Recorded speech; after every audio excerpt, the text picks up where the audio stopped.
Alright folks, we're back. We're back. After another week hiatus. Excuse me. What happened, Glenn? What happened? Well, I had 3 wisdom teeth pulled out. So this is the, I guess, the 8th day. I had it pulled last Wednesday. It's a Wednesday now that I'm recording this. So there's no more pain. Just this feels like somebody punched me in my jaw on both sides. So I didn't do one last week because it had really just happened. So, but as I was off, as I was sitting on the couch, laying on the couch, nursing my lack of wisdom teeth, I was just, if you're like me, I was watching a bunch of drum videos, and I was watching the 80-20 drummer, Nate Smith, on a couple of things, and I watched him do the funky drummer. And if you don't know that beat, I'm going to show it to you in a second. And then I watched Rob Brown, I can't remember, doing his version and Drumeo version. And then I went down that rabbit hole and I watched like 10 different guys doing the funky drummer or their version of the funky drummer. And they all were close. I thought Stanton Moore's sounded the best. And then I realized, I started thinking about when I would do that song on cruise ships. And I'm going to be honest with you, I ended up, during my lessons, practicing it up again because I don't have to play that, I haven't played that song in a while. So I worked on that groove, but I remembered working it with this gentleman, this sax player named Shannon, who would call it out really fast. That's pretty good. So if you know a little bit about this, the groove contains 16 notes and a hi-hat. I'm left-handed, I'm leading with my left hand. So it's that molar thing, drop and catch if you go by the 80-20 drummer's way. And I'm pretty good at that. But not at the speeds that this guy Shannon wanted, and even the regular recording is like 96 beats a minute. And those were all young guys that were doing that, and so that was a little easier. Most of my heroes that are in their 60s and 70s now aren't quite as quick as they were. And I got to admit, even at 96 beats a minute, that would be a challenge to keep that up for. That song runs at 9 minutes and 34 seconds. That would be a challenge. But my thing, and listen to this, I'm going to say this several times in this video. When you're playing anything, you need to be comfortable. Right? If something feels uncomfortable, you need to change it so that you're comfortable. Because when you're uncomfortable, only one of 2 things is going to happen. You're going to speed it up, you're going to slow it down, you're going to miss one, your fills are going to be weird, all sorts of things are going to happen. So you want to be comfortable. So I came up with a hack. I came up with a workaround to make it flow better. But first let's go over the actual groove, the actual real funky drummer groove. All right, it starts out here. 1 E and a 2 E and a 3 E and a 4 E and a. And he doesn't hit the accents that hard. So it's 1 E and a 2 E and a 3 E and a 4 E and a. So that's kind of going all the way through. Then he's opening up the hi-hat on the E of 2 and the E of 4. 1 E and the 2 and the 3 E and the 4 and the 1 E and the 2 and the 3 E and the 4 and the. Alright? That's the hi-hat part. The bass drum plays 1, the end of 1, and then the end of 3 and the E of 4. So watch. I'm going to go slow. 1 E and the 2 and the 3 E and the 4 E and the 1 E and the 2 and the 3 and the 4 and the. All right. Let me do it again. I want to make sure you got it. 1 E and the 2 and the 3 E and the 4 E and the 1 E and the 2 E and the 3 E and the 4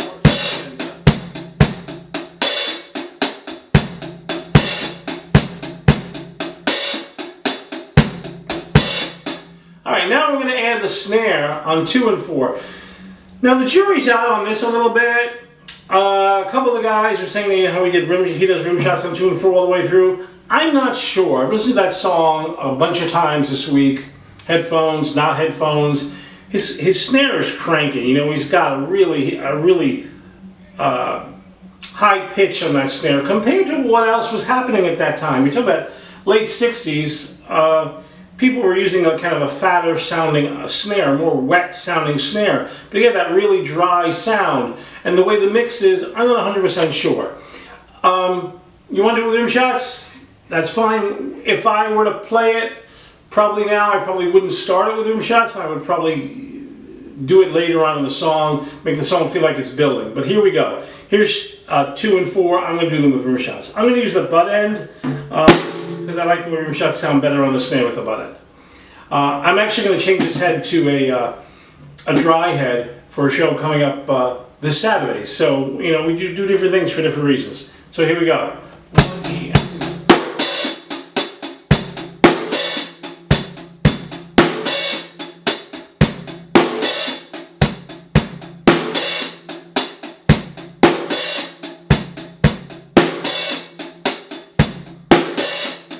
Alright, now the hard part, the ghost notes. Let's add them incrementally.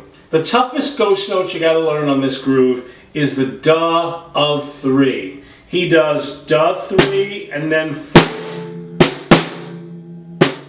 So he's doing the molar thing. You know, quiet here and then whipping down.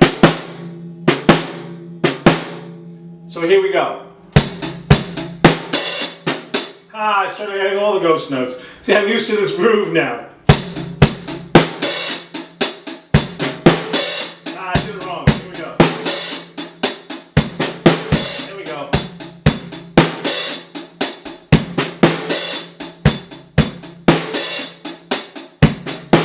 So there you can see by my mistakes what the other ghost notes are. It's the duh of 2 and the E of 3. And depending who you watch, and if you listen to the recording, sometimes he does that E of 3 as an accent, sometimes he doesn't. Let's do it as an accent because that's the harder chop-wise. If I was going to play this live, I probably for most of the tune would not do it as an accent. And really he doesn't do this all the way through the tune. There's a couple of different iterations of a funky drummer groove. It doesn't start that way. But here we go. Here's with the accent on the E of 3. There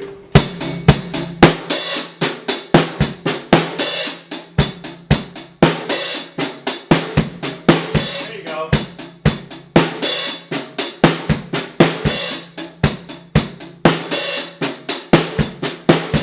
Let's add rim shots.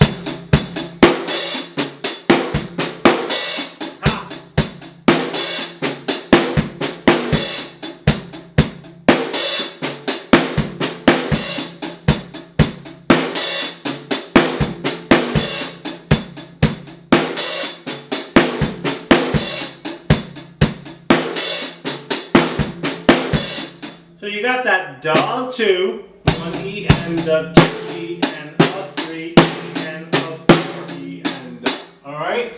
2, duh of 2, E of 3, duh 4. That is, there's like a, I don't know, like an 8-bar solo in part 2 of that song, and that is what he does. And then he really messes around with it. But just for the sake of doing it, let's end part 1 of this video doing that song at 96 beats a minute. Now I was going to do a drum cover this week because I didn't want to talk so much because it feels like somebody punched my jaw. But I don't know, the new download of Audacity is not working on my Windows. I need a Mac! So please support this channel if you're getting something out of this. So here you go. Let's do that beat at 90. It's like 96-ish. I think I get a 96. So let me count it in. You can do it with me. I'll give you a nice long count. You know, 1, 2, 1, 2, 3, 4. And we'll do this together. 1, 2. 1, 2, 3, go.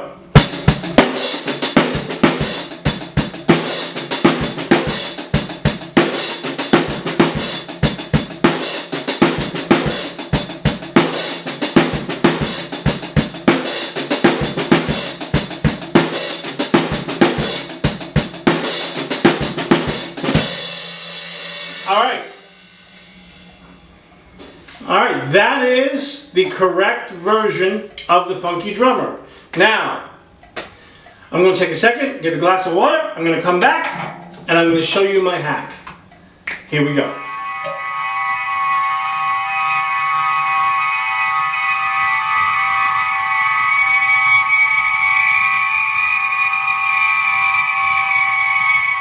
Let me preface this again by saying this. You need to feel comfortable when you're playing. To me, when Glenn does that, that's me. I'm speaking of myself in the third person, like the Seinfeld guy. Jimmy don't like that. You know I'm going to do a clip. Maybe we'll throw one a little bit of Elaine dancing too, just for fun. Jimmy down!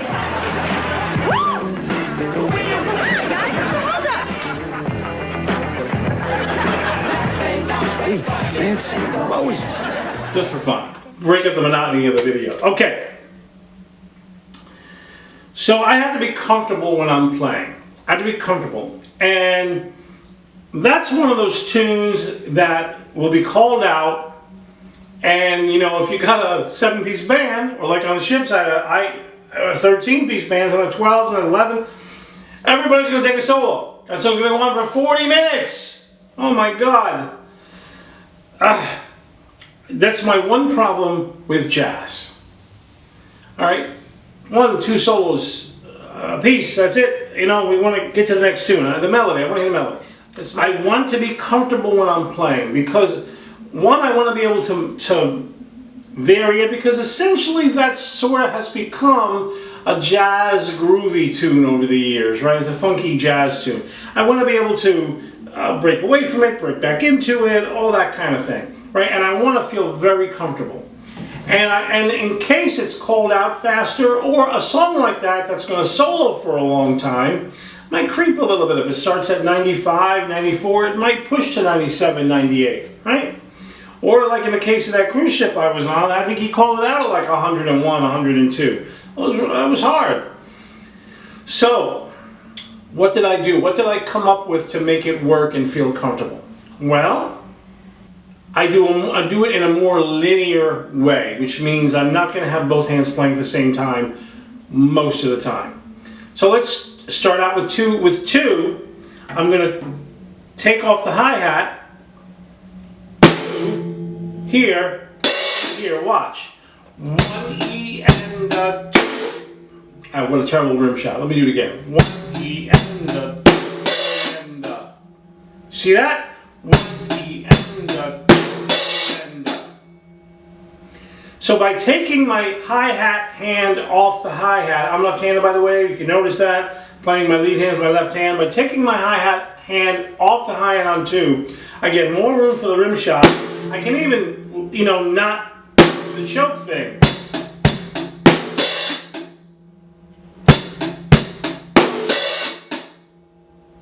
And I don't really choke the drum, by the way. I think I mentioned that in one of the other videos.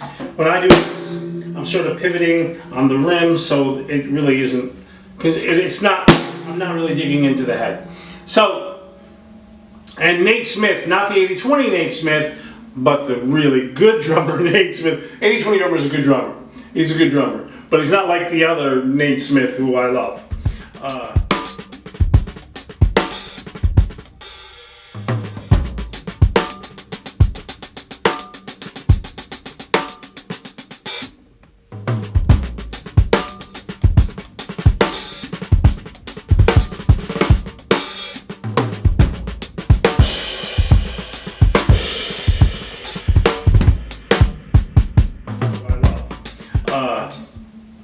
I might love you, 80-20 drummer, but I don't know you. Okay. All right, so where was? So we got 2 and 3. Now, those ghost notes. Let's take beat 3. You got. I got 3 and a 4. 3 and a 4. So by breaking that up, I just have more room for my hands, and if I add that E back in, 3 and a 4. And because I've got a 4, same thing like the 2, I've got all this time time to do that. So let me play this kind of slow. I'll do rim shots too. And I'll do it with that paradiddle way, nice and slow. I'm going to try to count it out, but this is it's a tough one to count through. 1 E and I put the bass drum on E. So I did 1 E and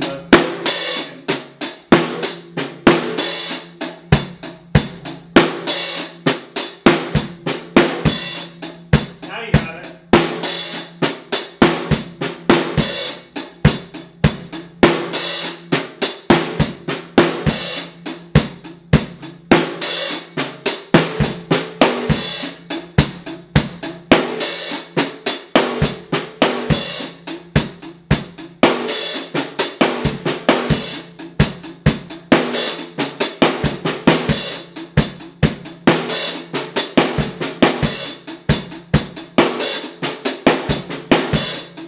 So you see where I sped it up.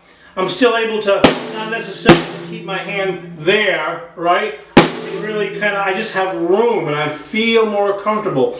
So let's go ahead now and do that beat, and you can be the judge.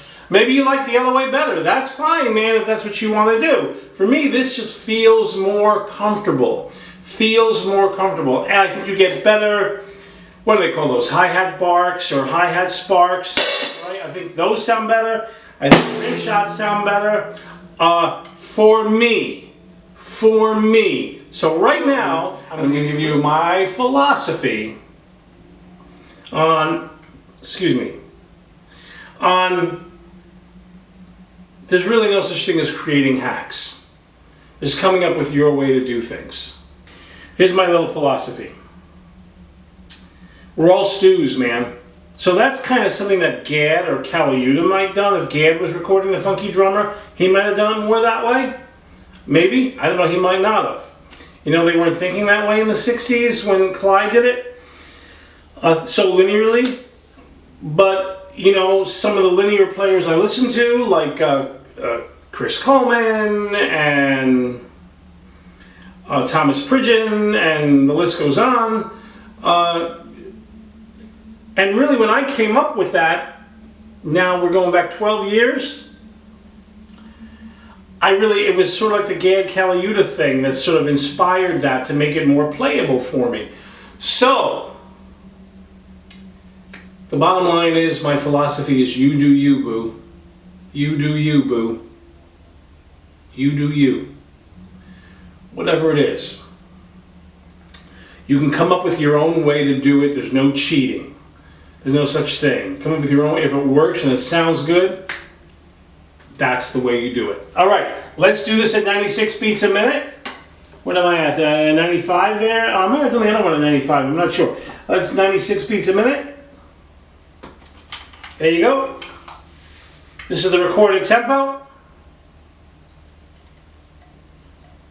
1, 2, 1, 2, 3, 4.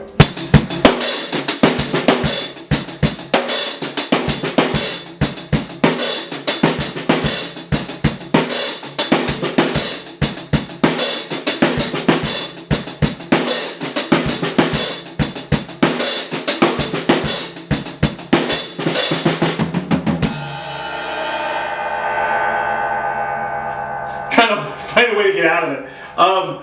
So I hope you're getting something out of this. I'm going to take you out with that, except what I'm going to try to do now, because I think that's so much easier to play, we're going to take it up from 96. I'm going to do it at 102. Let's see how we do. And I'm not going to be completely religious. Since I lost my wisdom tooth, I can't think of the right words. I think each wisdom tooth contained like 3 IQ points. So I had 49. I lost 3, I'm down to 40 of my IQ. Okay, here we go. So I hope you got something out of this. Please support the channel if you're liking that. Use these hacks. Come up with your own hacks for things. Just that one alone, friends, that one alone. I mean, you can, you